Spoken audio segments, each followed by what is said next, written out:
sur Médiane TV et ce nouveau coup de cœur de Matin Info. Avant de vous parler de l'histoire de Hassan El-Turki, cet Égyptien grand collectionneur de téléphones, quelques rappels sur l'histoire de cet appareil qui a révolutionné le monde. En 1854, c'est le Français Charles Bourseul qui semble avoir été l'un des premiers à penser que la parole pouvait être transmise par l'électricité.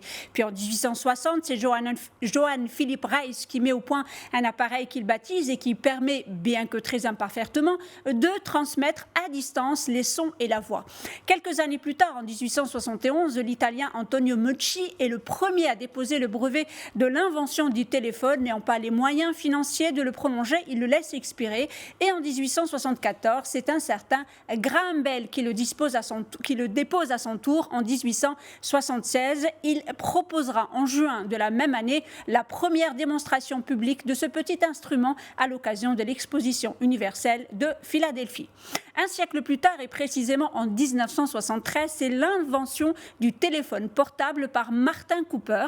1994, c'est le début du smartphone. Et en 2007, tous les fabricants de téléphones optent pour les écrans tactiles et les ventes de smartphones donc explosent. Une invention qui ne semble pas toucher donc Hassan El-Turki. Sa collection est impressionnante, des centaines de téléphones de toutes les époques. Ce passionné installé sur le marché animé de Aqaba dans le centre du Caire chine et restaure les anciens appareils. Plus de 300 téléphones, des modèles anciens aux plus récents. Hassan El-Turki est un collectionneur. C'est depuis son plus jeune âge qu'il s'intéresse à ces appareils. D'abord des objets courants, puis de plus en plus de pointus. Depuis de nombreuses années, il chine, cherche et trouve des appareils qui ont marqué leur époque. Dans sa maison au Caire, Hassan El-Turki conserve ses petits bijoux. Tous ses amis et membres de sa famille peuvent le joindre sur son téléphone à boîte en bois datant de, s'il vous plaît, 1828. Sur le marché animé de Aqaba, dans le centre du Caire, la collection d'El-Turki comprend une pièce de 1933 utilisée par le défunt roi d'Égypte Farouk et d'autres ayant appartenu à Charlie Chaplin et des célébrités égyptiennes et étrangères. Dans son atelier, Hassan El-Turki passe des coups de fil, une image qui rappelle le début du siècle dernier. On écoute Hassan El-Turki. Certains de ces téléphones m'ont été légués par mon père. Il les aime, je les aime aussi, donc je les garde. Il m'arrive d'acheter d'autres appareils dans des salons ou des ventes aux enchères. Parfois, je les acquiers auprès des propriétaires de villas ou de grandes demeures. Je les aime tellement.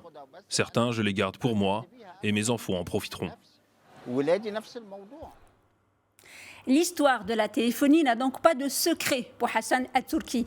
Des appareils aux différentes évolutions, tout le passionne dans le domaine. Cette passion lui a permis et lui permet encore de rencontrer d'autres passionnés comme lui et surtout de transmettre sa passion à ses descendants. Et ce ne sont pas les plus de 5 milliards d'utilisateurs de téléphones mobiles dans le monde qui vont le décourager. Car il faut savoir aujourd'hui que le nombre de possesseurs de téléphones mobiles a augmenté de 2% en 2019 et 67% de la population mondiale possède un mobile. Et bien évidemment, ce sont les smartphones qui ont la cote. Ces derniers possèdent en moyenne une centaine d'applications et sachez que dans le monde, les dépenses en applications en 2018 ont dépassé les 101 milliards de dollars. Mais l'argent n'est vraiment pas le souci de Hassan El-Turki. C'est la passion qui prime et surtout une passion qu'il a bien envie de transmettre à ses enfants. On l'écoute lui encore et son fils.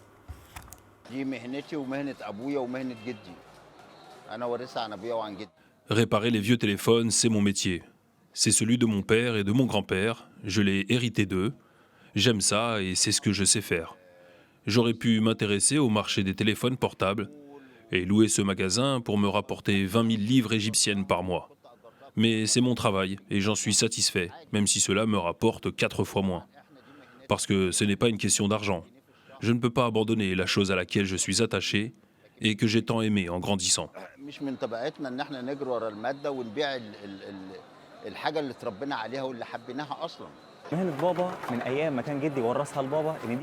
Et nous sommes fiers de la profession de mon père, puisqu'il l'a héritée du sien.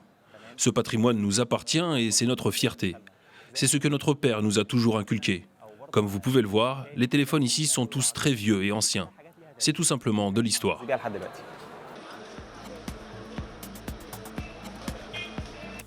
Voilà, c'est la fin de ce coup de cœur. Merci, chers téléspectateurs, pour votre fidélité. L'information se poursuit sur nos antennes Médien TV Afrique, Médien TV Arabique, Médien TV Maghreb et bien évidemment notre riche site web medientv.com. Et surtout, restez vigilants.